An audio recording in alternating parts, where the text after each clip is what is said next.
Mr. Lips naman daw, be.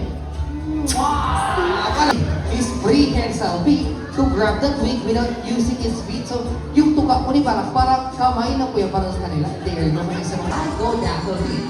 Two was facing forward, two was facing bugla. So that is their natural behavior. They are doing it pag nagpapag. Number very attention to your left side. Now we go. Ito na yun.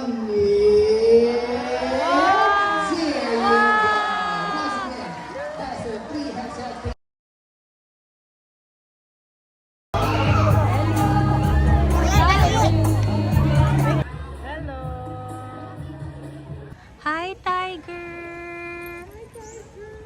Tiger! Adlaw.